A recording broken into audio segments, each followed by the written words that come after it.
Hello, everybody. Welcome to another Comic Source Comic Boom collaboration. I've got gigantic news for all of you out there that watch us every week on YouTube, on Rocky's channel, Comic Boom, or listen to us on the Comic Source audio feed.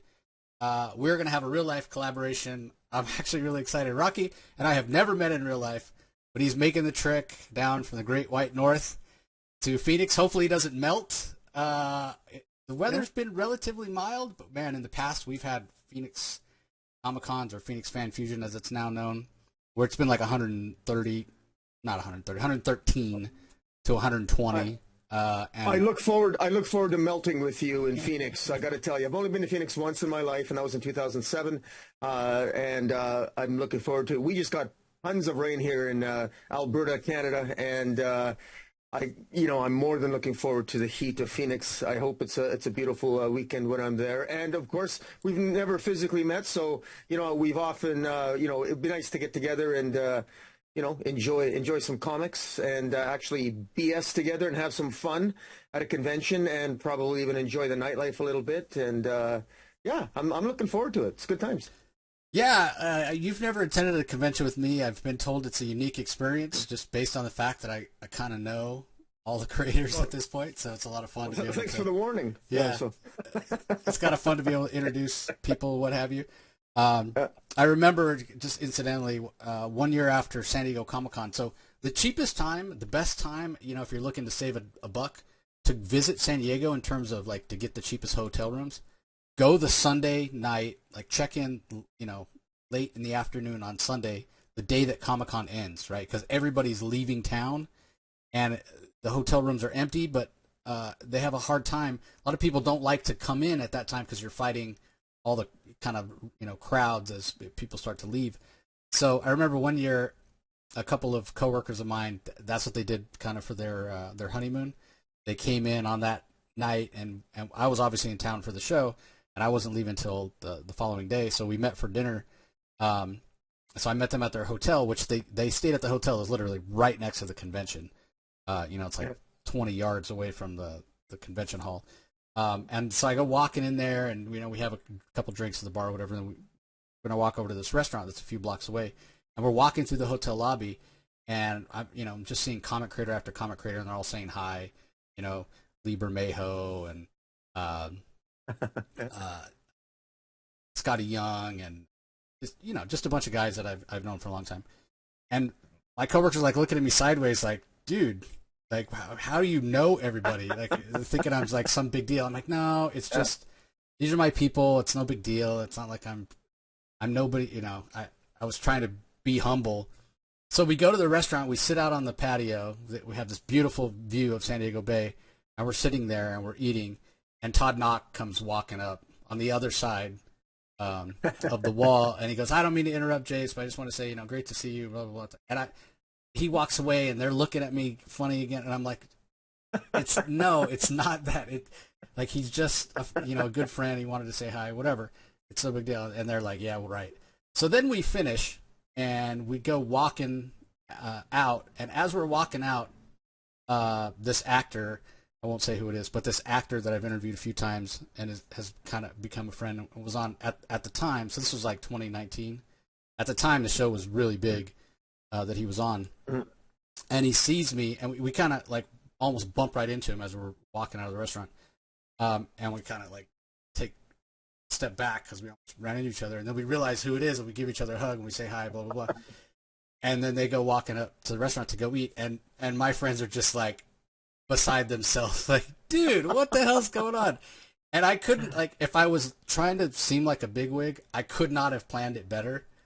But they constantly gave me crap for that. Like, we didn't know you were a celebrity and blah blah blah. I'm like, I'm not. It's just my element. So The stars just aligned. Yeah. I mean, it worked out good. yeah, it was really funny. So anyway, everybody, what we're gonna do here, really quick, we're gonna give kind of a preview of the show. Some of the creators that are going to be there, some of the media guests, and maybe flip through the programming super quick, just to give you an idea of what's going to be there. I think it's a great show. It has had a little bit of growing pains. It's not quite as big as it used to be. I'm not going to get into the whole. You can go look it up online if you're curious about kind of the downturn of it, but it is without a doubt, in my mind, the safest convention. There's no other convention that has as much security as Phoenix Comic Con. You got to walk through metal detectors. They have a ton of them though. It doesn't take a long time to get inside, but it's super safe. The one thing though is because it has gotten a little smaller, there's not a lot of actual comic publishers that go there anymore, which is a bit of a disappointment.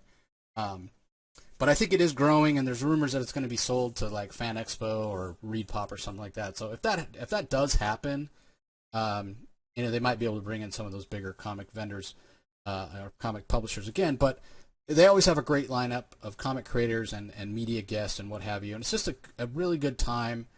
It's safe. It's downstairs in the Phoenix Convention Center. They crank the AC up. It's very cool down there. It's underground. So it really is a great show. It used to be a show, I would say it took 2 days to kind of see and do everything. Now you can probably get away with 1 day if you push it. But there is a lot to see and a lot of things to do, especially if you're going to stand in line for a media guest. That might take up almost half your day right there, depending on how popular. So anyway, let me go ahead and we're going to start with the comic creators. So let me share that with you. Screen. So starting off, we have Alex Segura, who hasn't done a ton of comic work, but he is a comic writer. He's been on the show before. Had him on to talk about his Secret Identity series. So he's somebody I'm looking forward to meeting in person. I never have. Art Adams, legend. Arthur Sudem, who's known for his Marvel Zombies work, is going to be there as well. Any of these ones that you're looking forward to talking to or getting anything signed from, Rocky? Yeah, I'm a big fan with Charles Soule. I really liked his Daredevil work. I like some of his Daredevil work and his Star Wars work and his Undiscovered Country. I met Charles in New York at the New York Comic Con. I met him at the Calgary Expo. He's always good for a good conversation. He's a great guy. And Derek Robertson. I mean, who isn't a fan of the boys? I love his art, and it's really great to see him. And Donny Cates. I mean, actually, I could be rattling off the names here. Donny Cates, Dave Beatty, Evan Doc Shaner, because I love his work on with Strange Adventures with Mitch Gerards, who's also there. Greg Capullo. I've seen Jay Lee. I've seen some of these creators in the past, but it's always great to see him again. Kevin Maguire, classic. We're going back to Justice League International days. Marguerite Sauvage, we've often talked about her art in our reviews, but I've never actually formally met her before, so it'd be nice to meet her and maybe get something signed by her. And Laura Braga, I'm also a fan of hers. I've got some of her issues of Blossom 666, believe it or not. Mike DiCarlo stands out to me, and Norm Rapmund.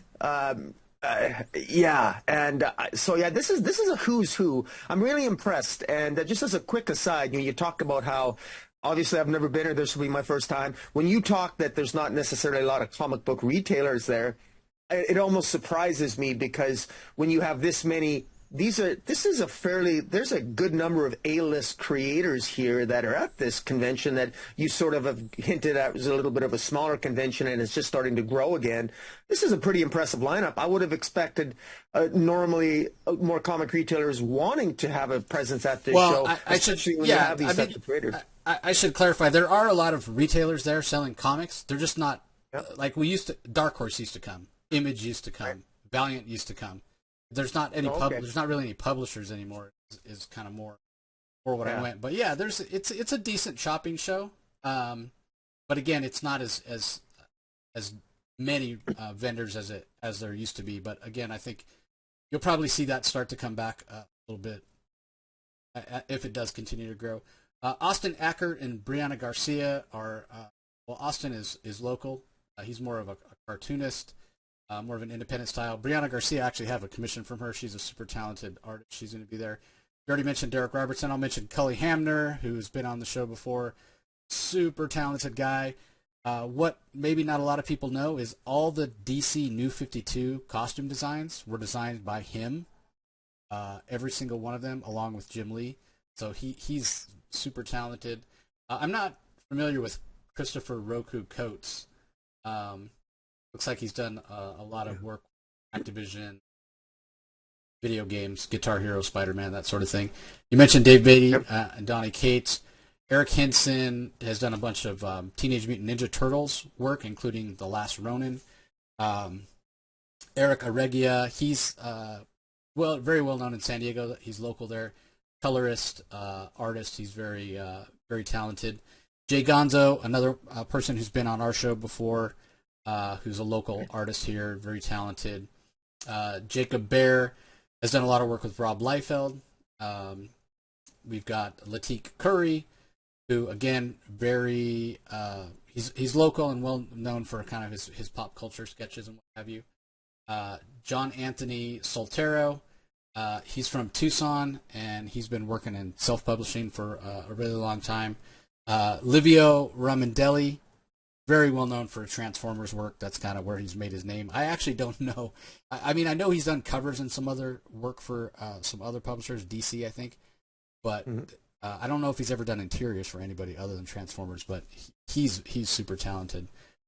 Mike Golden is someone else, legendary, known for his work in the '80s, especially Avengers, Star Wars, Batman.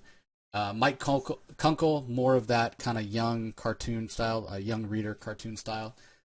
Hero Bear, he's done Shazam work. Mentioned Mitch Gerrits, Norm Ratman, again, a friend.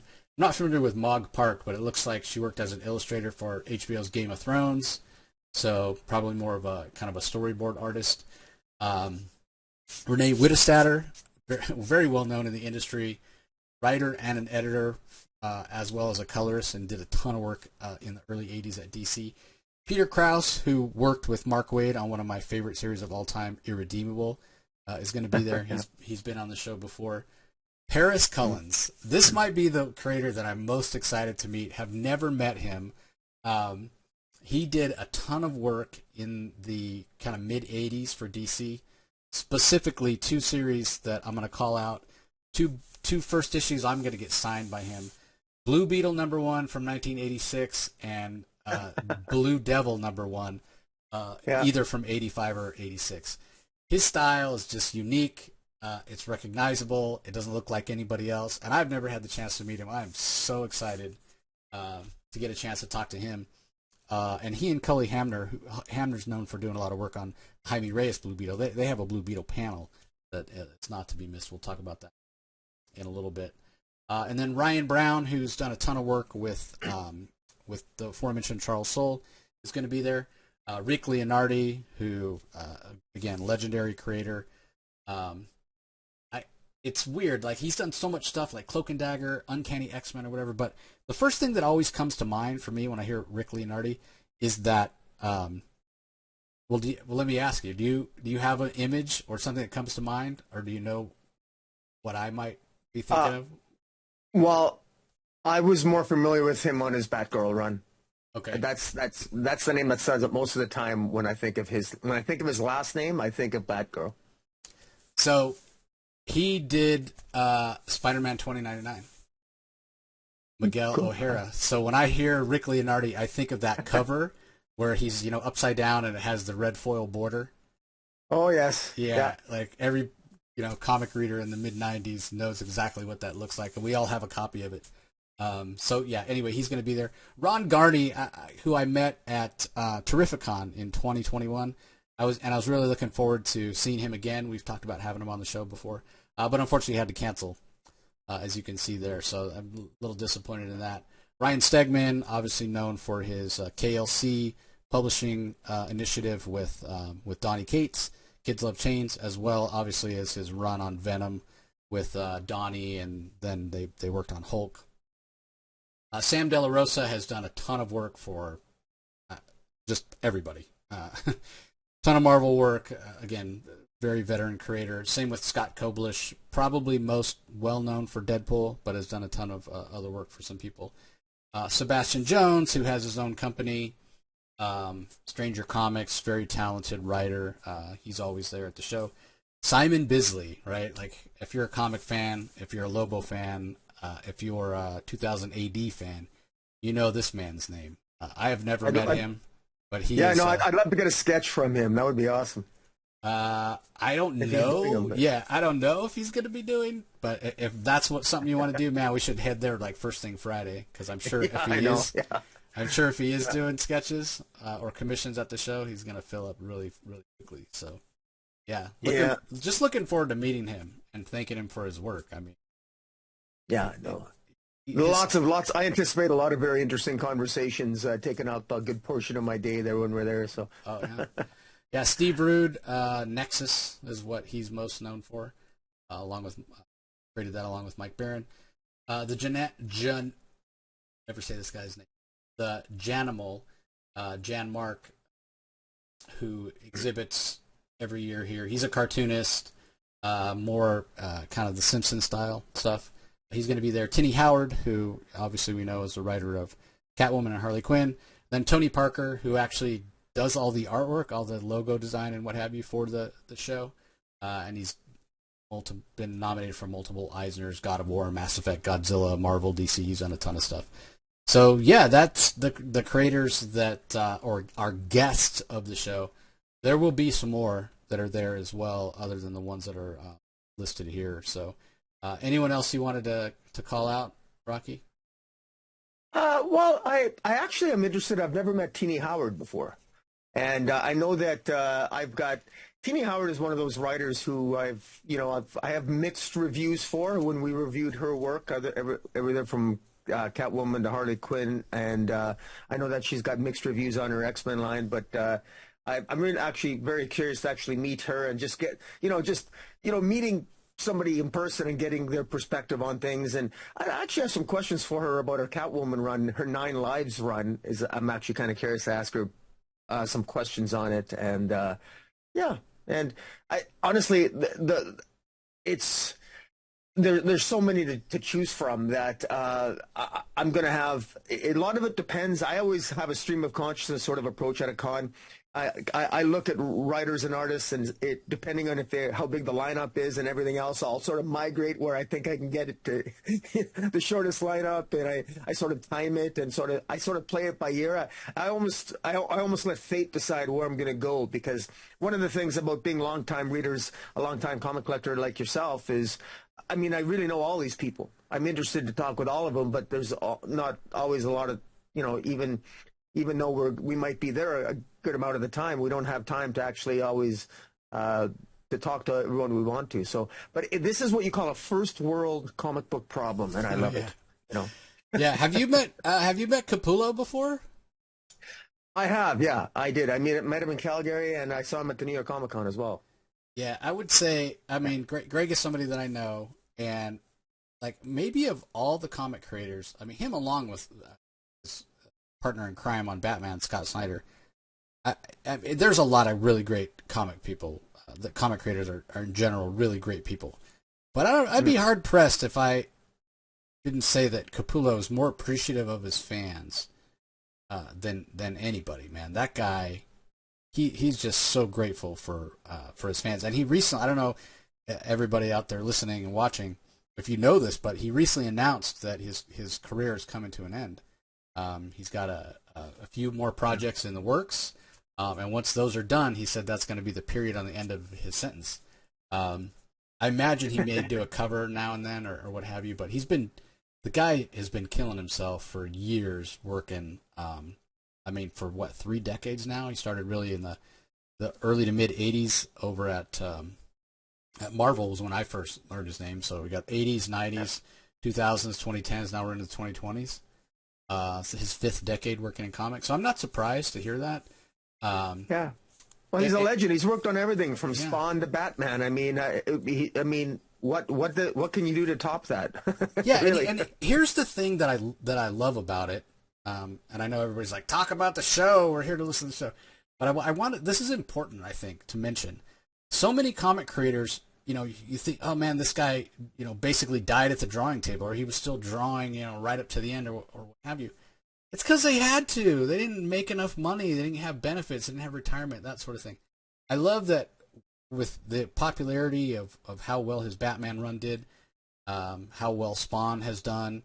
Also, original art and commissions and that sort of thing, that he has the opportunity to actually retire doesn't have to keep killing himself, because Yeah. he's one of those guys who, he strives to always improve and be perfect, and he can't just, well, I'm just going to set a schedule and I'm going to draw for 8 hours a day. No, this man will draw for 16 hours a day to make sure it's done right and done correctly, and make sure that things come out on time. It's like you said. It's nice to hear that, because we hear so many sob stories about broke artists and everything else. It's nice to know that a lot of these artists that have gifted us with drawing beautiful happy endings, that they end up with a happy ending themselves.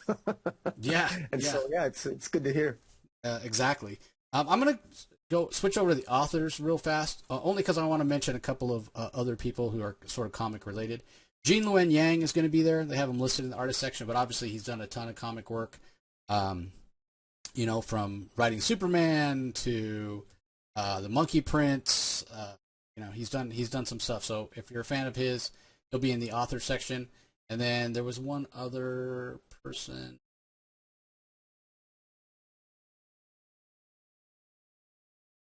I guess that was it.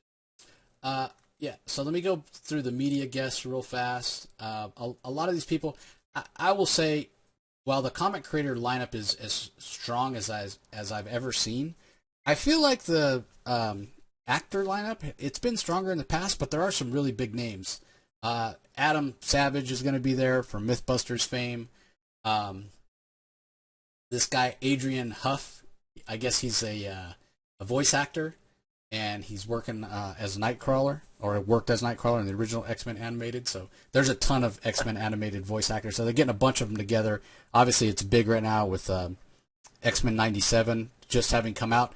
It's very fortuitous, right? Like, these guys were booked ahead of time, and I know a lot of the people that run the con. I give them a lot of credit for knowing that X-Men 97 revival cartoon was coming out and having the forethought to go, hey, we're going to book these guests because when that X-Men 97 revival cartoon comes out, it's going to be huge.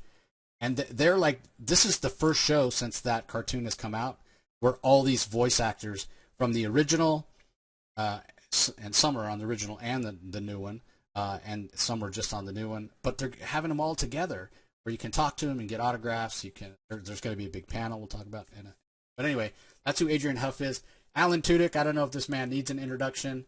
I mean, he's all over science fiction, pop culture, geekdom, what have you, from Star Wars to Firefly to his current Resident Alien show, which that show is so good. I hope you guys all got a chance to listen to my interviews from a couple of the actors and the creator of the show. Alan was supposed to be there to be interviewed as well, but he was sick. He couldn't make it. But anyway, he's going to be there.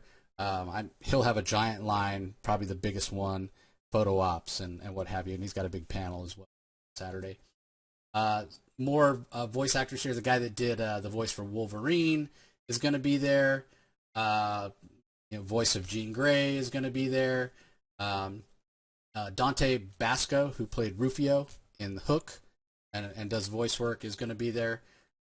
Dick Van Dyke. I mean, I don't know what else I need to say, right? Like Mary Poppins. Wow. I didn't realize that Dick Van Dyke still did conventions. I know he did. I didn't realize he was still alive. Yeah, here or there. So, yeah, I mean, that's amazing. Dick Van Dyke, he's a legend. Kind of a modern legend here is Giancarlo Esposito. Obviously, Breaking Bad, The Mandalorian, The Boys. He'll have a big line too, I'm sure. Yeah, I met him. I got my picture with him. I met him in Calgary, and just by the way, Giancarlo Esposito, if he acts like he does when he was in Calgary, if you're lucky enough, he allowed me to get my picture taken with him with my family, and I just got his autograph, and they're not supposed to overlap the photographs and the autographs, but he did that. He jumped over the desk and allowed us to take his picture and everything. So you might, you never know. I like when they allow that. Yeah, so. Yeah, I do too. I like when they're actually people instead of just making you feel like it's a cattle call. George Buzza, who did Beast in the X-Men animated series, is going to be there. I think he did some Gargoyle as well. And you got Jason Font, who's one of the Power Rangers. Gina Torres, again, much like Alan Tudyk, has done a ton of stuff. People might know her, like, why does she look familiar? Suits, that show Suits that blew up last year on Netflix, which originally was a show on USA Network.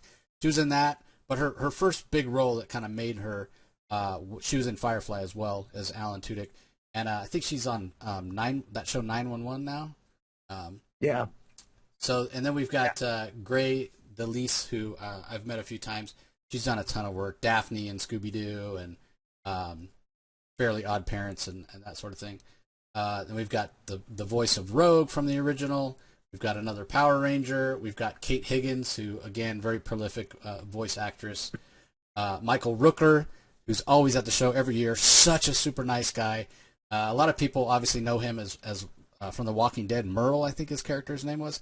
To me, he'll always be the race car driver in Days of Thunder that was kind of the rival.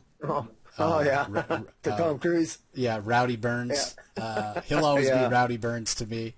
We're dating ourselves. Yeah. But I love that guy. He's a really nice guy. Times. Simi Liu, who played Shang-Chi in the movie, is going to be there. Stephen John Ward, who's Walking Dead. Shamik Moore, who does the voice of Miles Morales in the Spider-Verse movie, is going to be there. Some more voice actors here. So yeah, there's a really good lineup of a lot of celebrities. So is there anybody that you're thinking about getting an autograph or a photo op with? You know, what's funny is that I'm really not a celebrity kind of guy. I have my geekasms over comic book creators and artists. That's my bias.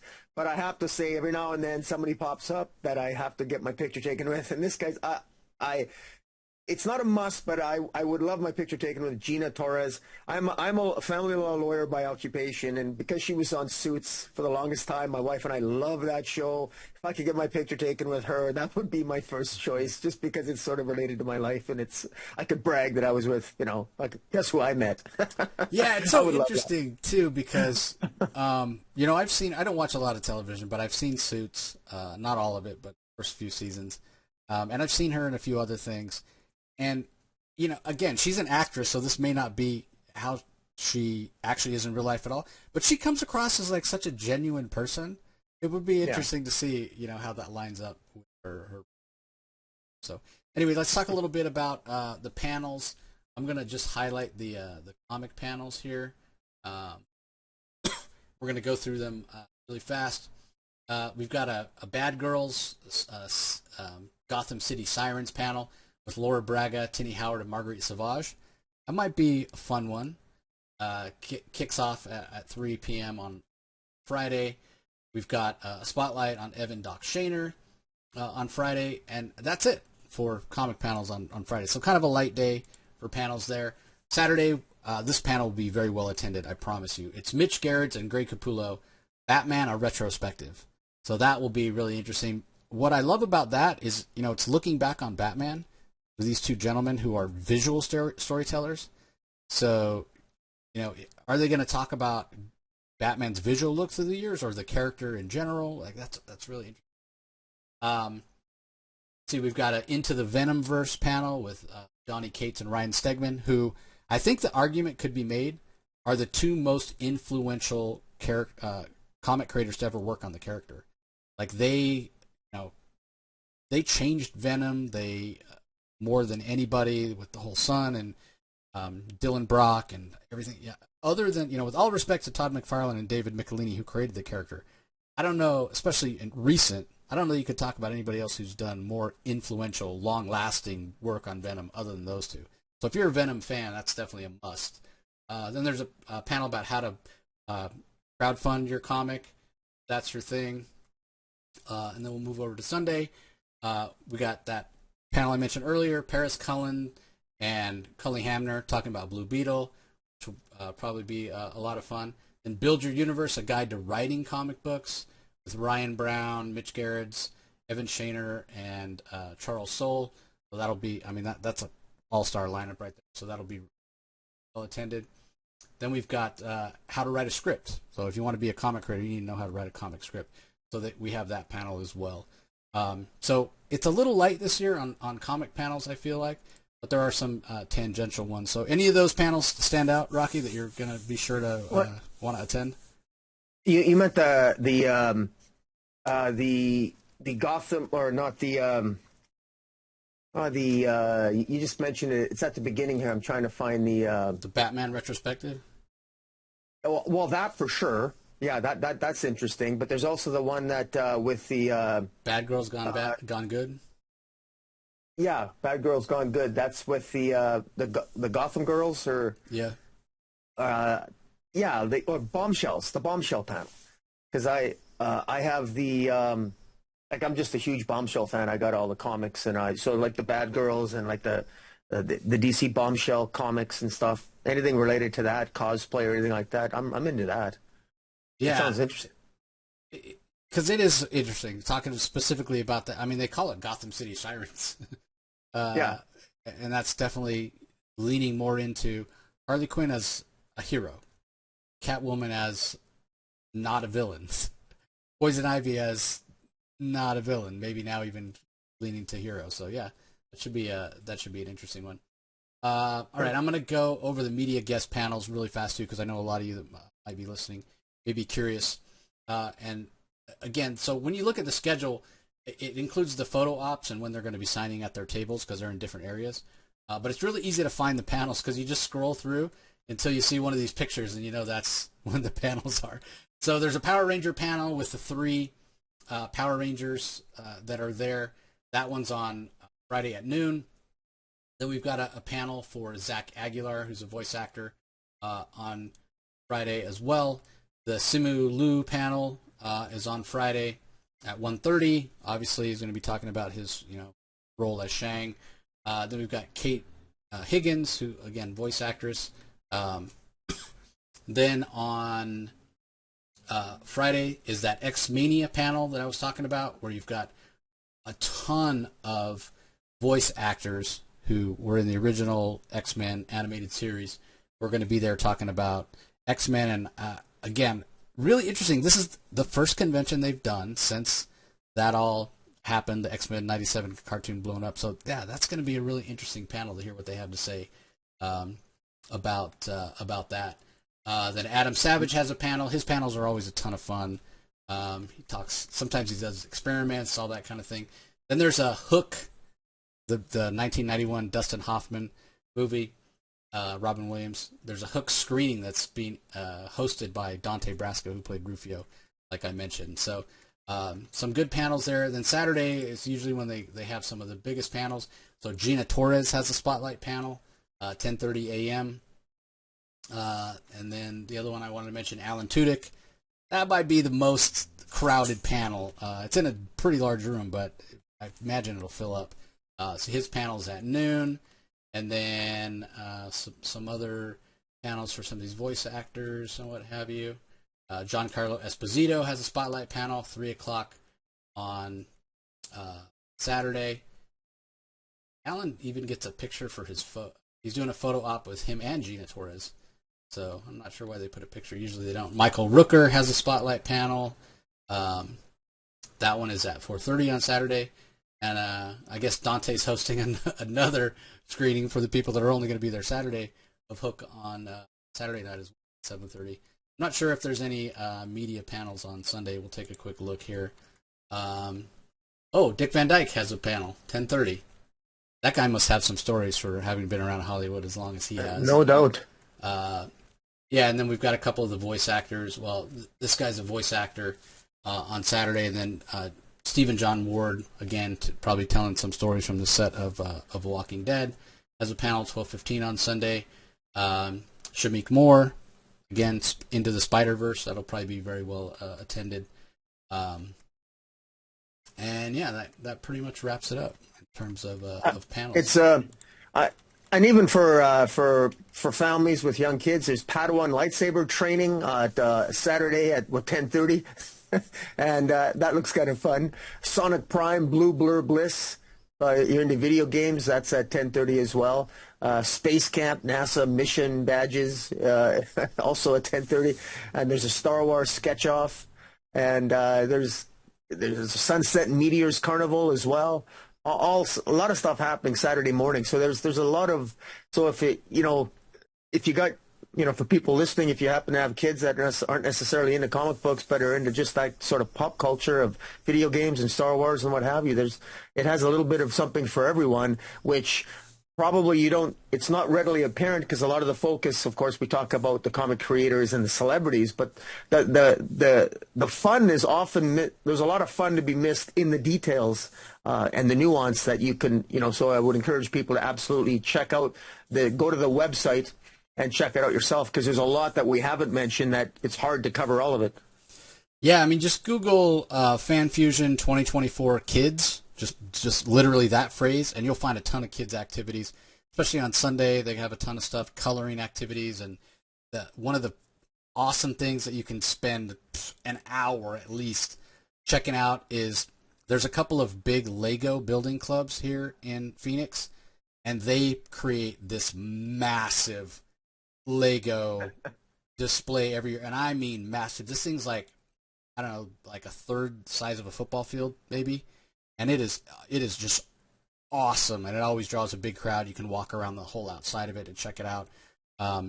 They usually set up an arena where people that are into like Ren Fair cosplay, Renaissance Fair, are battling, with their wooden shields and their swords and their armor and that sort of thing. Yeah. That's really awesome.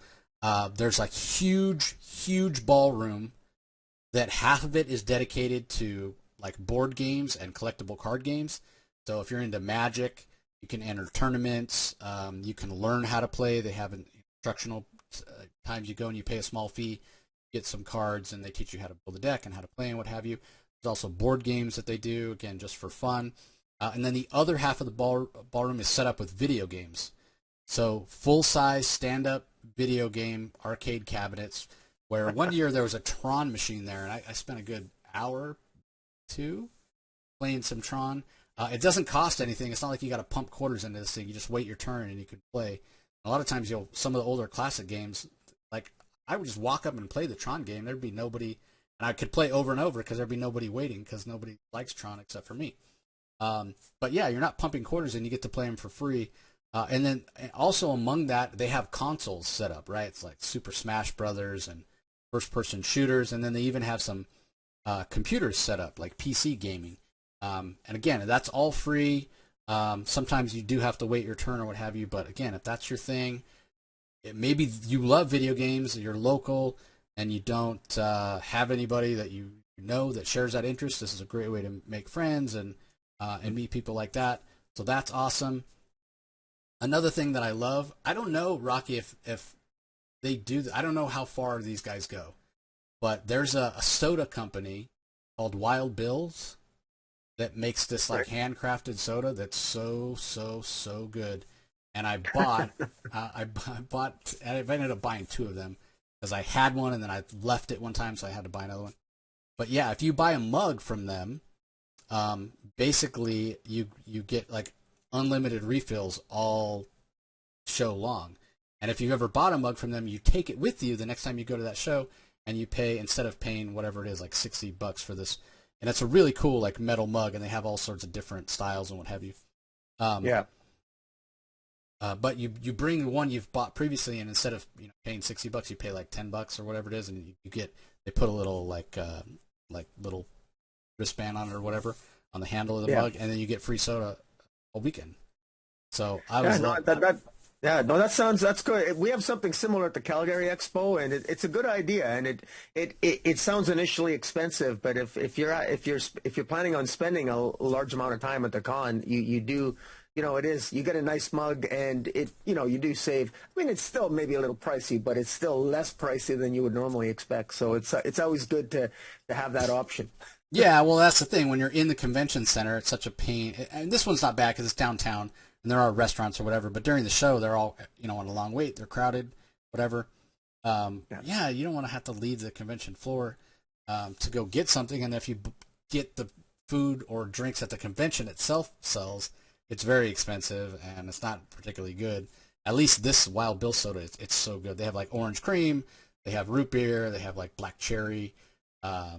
It's so good. I'm already looking forward to it. But yeah, I think I had to buy a second mug. I think I had a second mug when I was at LA Comic Con. So I got you. I'll hook you up with that. I want to give a shout out too, because this sounds like a lot of fun. I love laser tag. I've actually been in real life. I've done the tag, not with the lasers, but with the actual sand bullets. And I'm usually one of the first ones to get killed. I'm terrible at it, but I enjoy playing it nonetheless. But there's apparently a laser tag, a high energy, high tech tactical laser tag is back. It's free to play. It's 7-minute battles for team dominance, bragging rights. Games are available on Friday and Saturday, 11 a.m. to 8 p.m. and Sunday, 11 a.m. to 4 p.m. That sounds like a lot of fun. If I had, I want to do that, and I can't imagine, I don't know why teenagers wouldn't love to do that. It just sounds cool. Altered Combat Laser Tag. It sounds cool.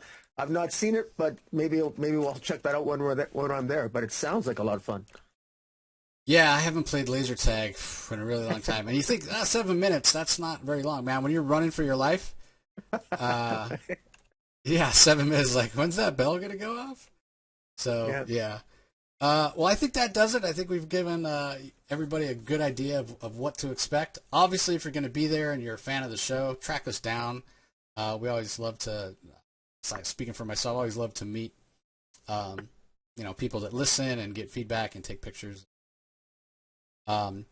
Unfortunately, I'm not hosting a panel this year. It's totally my own fault. I dropped the ball. I was so busy with other things, I forgot to submit my panel request. But I may be moderating a couple panels, so we'll see. And if I do, I will have giveaways as I always do. Last year, during the panel that I hosted, I gave away some iPads. So not saying that will happen this year, but you never know. So anyway, anything else about the show you're looking forward to, Rocky, before we sign off? Well, actually, selfishly, I'm just looking forward to coming down, visiting you, meeting you, in person for the first time. And so I guess you're the first celebrity I'll meet. You're the one I know the best. So beyond that, I just look forward to being down there, having a good time with a good friend, and meeting a lot of these stars and celebrities that some of which I've met before, most of which I have not. And I'm looking forward to it. And maybe I'll even get a tan when I'm not in an otherwise air-conditioned building. So we'll see. All right. Well, that's going to do it, everybody. Appreciate the support as always. Don't forget, head over to YouTube. If you're watching this on YouTube, be sure you head over to Rocky's channel as well. Comic Space Boom, ! That's where we do our DC Spotlight every week. Be sure and subscribe. And we appreciate you subscribing to the Comic Source as well. We have hit that 500 subscriber goal, so thank you all for that. Now we just need to hit a certain number of watched hours so I can monetize. It'll be a race. Do I get another 500 subscribers before I hit that goal of watched time? We'll see. But anyway, we appreciate the support as always, everybody. There's a link in the show notes. You can go and get tickets for Phoenix Fan Fusion. Check out the celebrity list. Check out the comic creator list of who's going to be there. Check out what panels you might want to go to and other events. So, well, like I said, we appreciate the support, everybody. Thanks for listening. Thanks for joining. We'll talk to you next time. Catch you later.